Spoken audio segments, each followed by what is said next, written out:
My golden child sister got herself arrested during my wedding, and then later out of anger revealed a dark family secret that almost destroyed my life. A few weeks before my wedding, my sister asked me if she could propose during the reception. But when I said no, she got our parents to show up at my door to yell at me. My mother went insane when I kept saying no and threatened to destroy my fiancé's dress, but I told her I would press charges if she did this. She started crying and asked if I would really do that to her. And when I said yes, she stopped crying and went back to screaming. They only left when I threatened to uninvite my sister, who actually promised she wouldn't propose at my wedding. But when my wedding came around, her boyfriend showed up in white. And as a cherry on top, as we were about to cut the cake, I heard my sister's boyfriend screaming, "Yes." I turned around to see her proposing to him. She put the ring on his finger, but as soon as she did, the maid of honor spilled red wine all over them. Immediately afterward, everything spiraled out of control.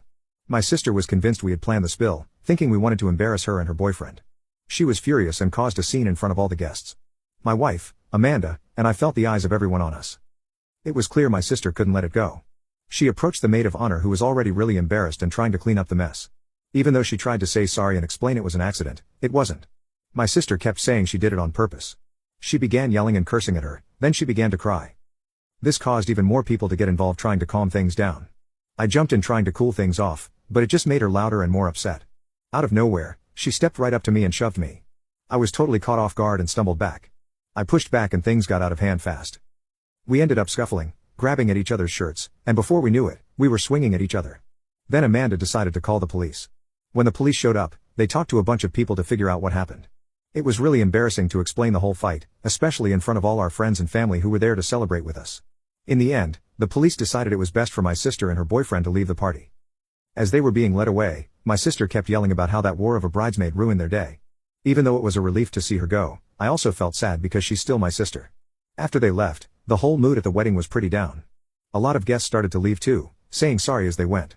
The morning after the wedding, my phone buzzing nonstop woke me up. It was my parents calling from their vacation in Italy. They had missed the wedding for their holiday, but my sister had already called them and told them her side of the story about what happened. From what they were saying, it was obvious my parents were on my sister's side. She's always gotten her way since she was the younger sister and baby of the family. They seemed disappointed in me and expected me to fix things. The whole conversation felt pretty one-sided. Mainly because they had only heard my sister's version of the story. This kind of thing isn't new. In our family, it's always been like her word gets more weight than mine. Not only that, my parents told me I had to bail out my sister, who had ended up spending the night in jail because once she was outside, she started arguing with the officers and acted like an a-hole to them.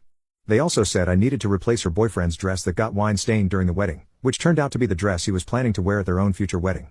We ended up in an argument and I brought up every time they were in her favor, but they didn't see my point of view. I told them how they'd always favored my sister since we were kids. Every Christmas, it was obvious she was the favorite because she got most of the gifts while I got less. Whenever she messed up, I was blamed since I was the older brother and supposed to set the example. This pattern continued into our teen years. I always had to include her in everything I did, which made it feel like I couldn't have my own life. She was always there. In that conversation, I realized I couldn't do this anymore, and I told them to keep me out of the current mess with my sister. I said they can go F off if they expected me to bail out my sister after she ruined my wedding. The other end of the line fell silent. They said they were coming back to the US that instant and hung up. They came back from their trip that day and immediately bailed out my sister themselves. I found myself in the kitchen getting breakfast ready for Amanda. I was still thinking about the call with my parents, but I pushed it aside to focus on making this morning special for her. When I walked into the bedroom with the tray, I saw Amanda sitting up with puffy eyes from crying the night before. I set the tray down and joined her on the bed, telling her about the call with my parents. She listened. I could see she was still hurt from our ruined wedding night. I told her that we wouldn't let them ruin today too. I placed the tray on her lap, showing her favorite breakfast. Pancakes, strawberries, and whipped cream. Her eyes lit up and she smiled at me. As she started eating, I told her exactly what I knew would cheer her up, a shopping trip to her favorite stores. Amanda shook her head and said she'd love that. She was eyeing a new pair of shoes since the last time we left the mall, and I was going to get them for her. We spent the morning enjoying breakfast in bed. Later, we went out to Amanda's favorite shops. While Amanda was in the dressing room, I got a call from my sister. She was clearly drunk and started bragging. She told me our parents promised her a lot of money and valuable family property, making sure she'd get the family inheritance, not me.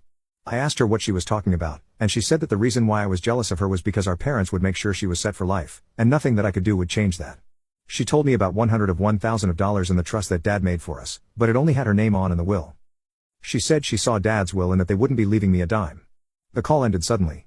And just as I was about to call back, Amanda came out of the dressing room. She asked if the dress made her look fat. I looked at her and saw how beautiful she looked.